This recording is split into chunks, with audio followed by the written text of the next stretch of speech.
اعوذ باللہ من الشیطان الرجیم بسم اللہ الرحمن الرحیم بسم اللہ الحمدللہ نحمدہ ونستعینہ ونستغفرہ ونعوذ باللہ من شرور انفسنا ومن سیئات اعمالنا من یہدہ اللہ فلا مضل لہ ومن یضلل فلا ہادی لہ واشہد ان لا الہ الا اللہ واشہد ان محمدا عبدہ ورسولہ فاما بعد اعوذ باللہ من الشیطان الرجیم بسم اللہ الرحمن الرحیم. We are doing the seerah of Prophet Muhammad sallallahu alaihi wasallam. And today we are going to do the 18th part of the seerah.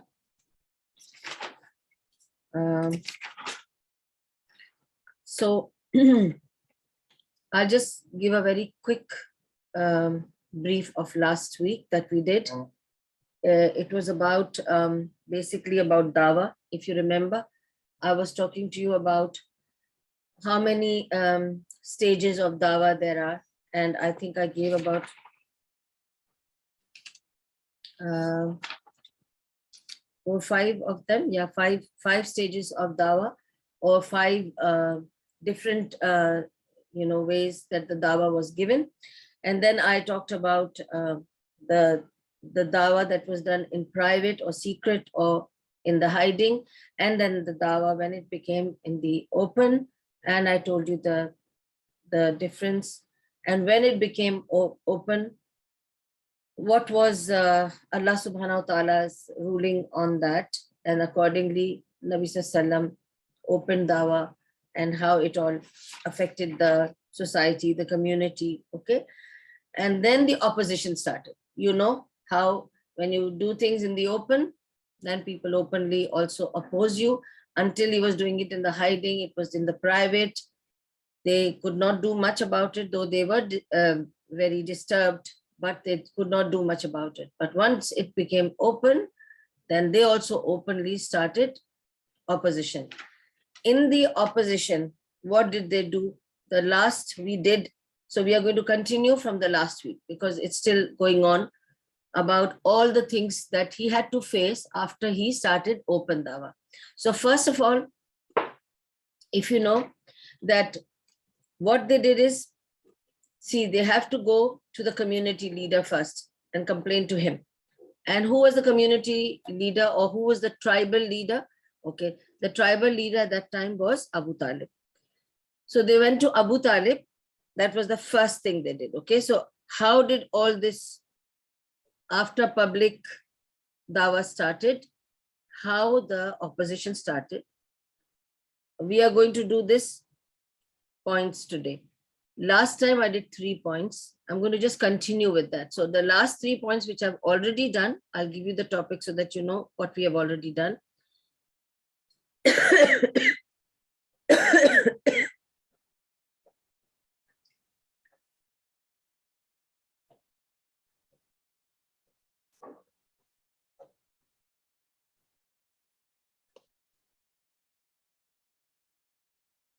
So the last 3 points that we did last week, one was that they went to the tribal leader Abu Talib and they pressurized him.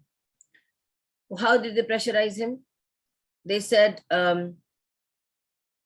you have to stop him. Do whatever it takes, stop him. We are fed up of him. So what did Abu Talib do? I'm just giving you a brief so that you remember what I told you last week. So he went to Rasulullah sallallahu alaihi wasallam and he said, look, they are really after me now. I don't know what to do. My dear son, my dear nephew, can you just stop this? What did Nabi sallallahu alaihi wasallam say? If you keep sun in my right hand, moon in my left hand, and you ask me to stop this, I will not stop. Okay. So what he conveyed, it was a very strong message to Abu Talib, that even if you, as my uncle, who I'm obliged to obey, put sun and moon also, I will not stop this. That means nothing is going to make me stop it. So Abu Talib went and told the tribal leaders, and then he told Muhammad sallallahu alaihi wasallam, I'm going to leave you alone. After this, I will not come to you for this. So what did they do? They tried to block dawah. How did they try to block dawah? That's number 2. So they tried to block dawah in different ways, okay, by not letting him speak and whatever. So this is the way they tried to block Dawah. Then the third thing they did was that they tried to show down with Abu Talib by saying him that, okay, do one thing, give Muhammad to us, and so's son, we'll give it to you. You do whatever you want with that son, and we'll do whatever we want with Muhammad Sallallahu Alaihi Wasallam. On that, you remember what was Abu Talib's reply? Yes, of course, I'm going to look after the son of so-and-so, because there is no animosity with him. And if he's given to him like a son, he has to treat him like a son. Whereas when I give you Muhammad, you're going to kill him, because that was their plan. Because once he's my son, they can call it accident, he died, they can throw him, put boulder on him, kill him, basically, because they wanted to eradicate you. They wanted to eliminate Nabi Sallallahu Alaihi Wasallam. Somehow,